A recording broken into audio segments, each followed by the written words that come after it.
Hello, Algebra 2 students. So today we're going to do more with the rational zero theorem. This is going to be day 2 of it.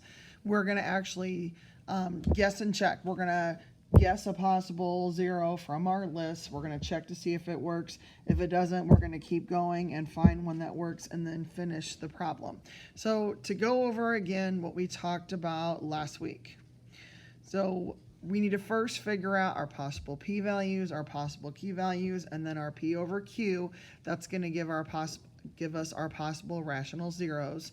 And then from there, we're going to do our guess and check concept. So to figure out, again, I know we did this last week, but as a quick recap, for our p-values, these are our possible factors of 45. So if we would make a list, we would have plus or minus 1, plus or minus 45. Then we would have 3 and 15. And then we would have, let's see here, how about 5 and 9. So those are my possible factors of 45. Those are our p-values.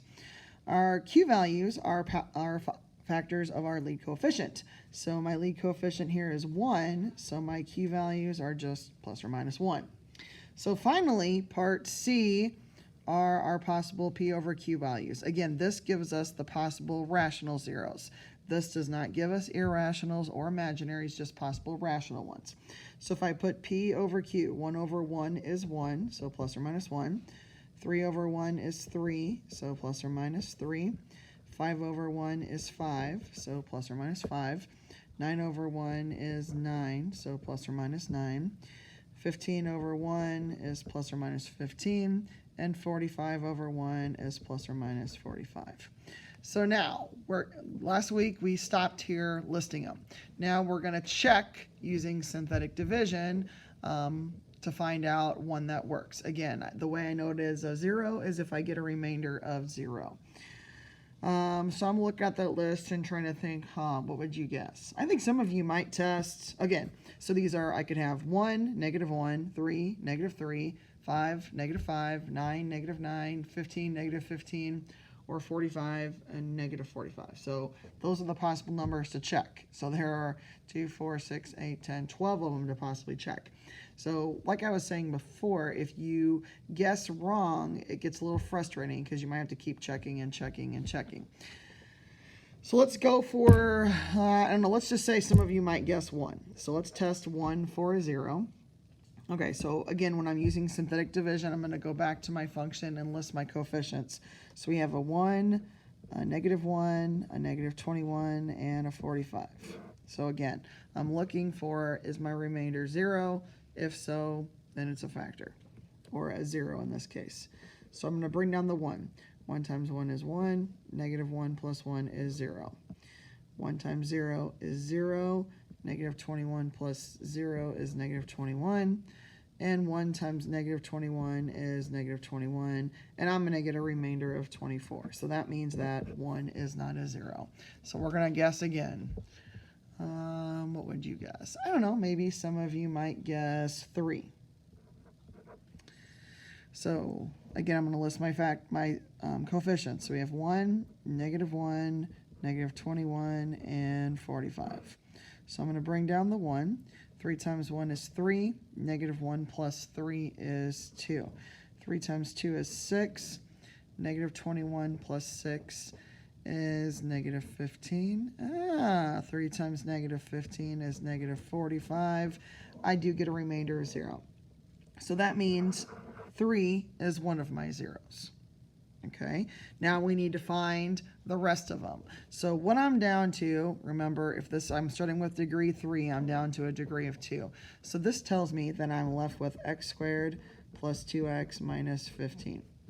Okay, so again, if I'm trying to find my remaining zeros, I'm going to set this equal to 0. Plus 2x minus 15 equals 0. So we're going to factor this. So can you think of two numbers that multiply to give me -15 and add to give me 2?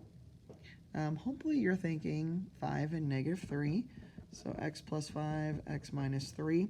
So to find my other zeros, I'm going to set each factor equal to 0.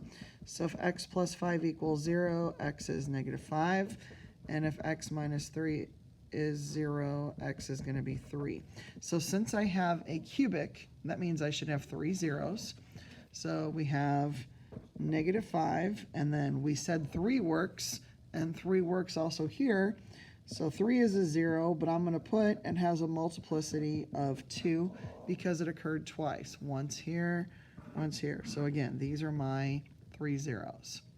So all of the ones that we're going to focus on today are factorable at the end. They're not going to be irrational or imaginary. So you're going to keep guessing until you find one that works, and then from there you're going to factor to find your other zeros. So this is my final answer. And again, we got this using our rational zero theorem. Okay, so let's take a look at the next one. So we're going to first figure out our possible zeros, and then we're going to use the graph to help us.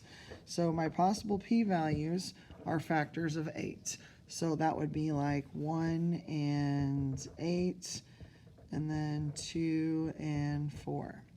Our possible q-values are the factors of our lead coefficient. So that would be 1 and 6, and then 2 and 3.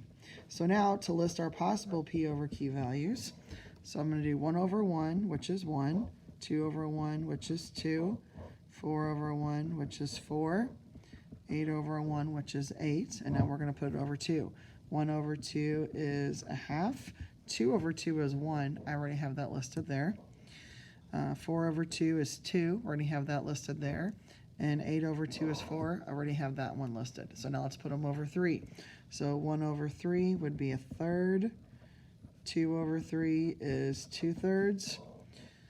4 over 3 is 4/3. And then we have 8 over 3, which is 8/3.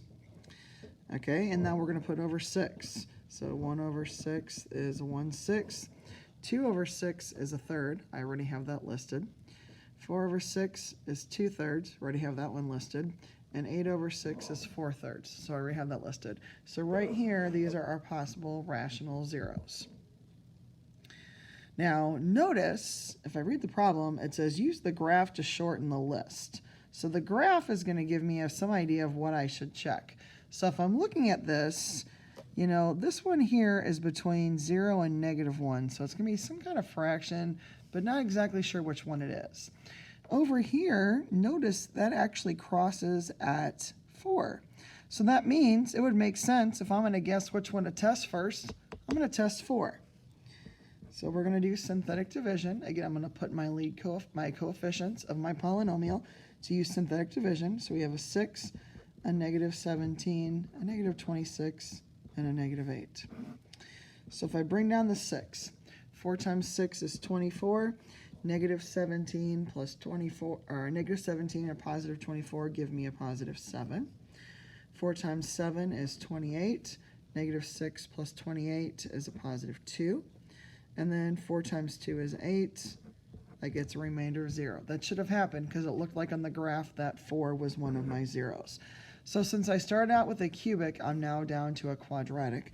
So I'm left with 6x squared plus 7x plus 2. And again, to find my other two zeros, I'm going to set my polynomial, which is specifically my quadratic, equal to 0 so I can factor. Since I have a lead coefficient, we're going to have to do either grouping or the box or area model. So we're going to multiply 6 times 2, which is 12. So I'm looking for two numbers that multiply to give me 12 and add to give me my middle term, which is 7. So hopefully you're thinking, hey, what about 4 and 3? 4 times 3 is 12, and 4 plus 3 is 7.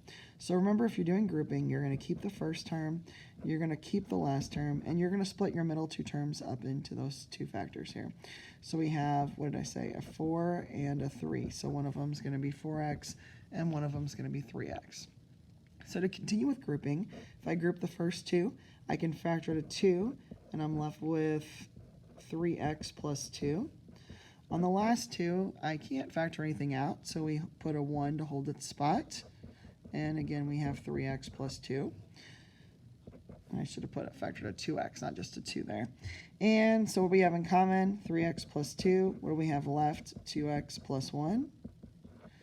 So again, to find my other two zeros, I'm going to set each factor equal to 0. So if 3x plus 2 equals 0, the other factor is 2x plus 1 equals 0. So in the first case, if I subtract 2, we're going to have 3x equals negative 2, so x is going to be negative 2/3. So again, there's my second 0. And then here, if 2x equals negative 1, x is going to be negative 1/2. So there's my third 0. So again, since I have a cubic, there should be 3 of them. And my numbers, my zeros are going to be 4, negative 2/3, and negative 1/2. So this one can be a little deceiving because if you're looking at your graph, it looks like it's bouncing here, but what's really happening is it's barely crossing over and coming back down. That's why we have two separate numbers here, negative 2/3 and negative 1/2, and they're pretty close to each other because remember negative 2/3 is like negative 0.6 repeating, negative 1/2 is like negative 0.5, so again they are really close to each other on that graph. You'd have to almost zoom in to see it. So for today, you're going to do the worksheet. It's titled Rational Zero Theorem, Day 2. So the first two you can see, you're going to have a graph to help you pick to get started. And then going from there, you're going to have to list your possible P over Q values and then find one that works like we did on the first example today. So you have 10 total problems. And as always, if you have questions, please let me know. Bye.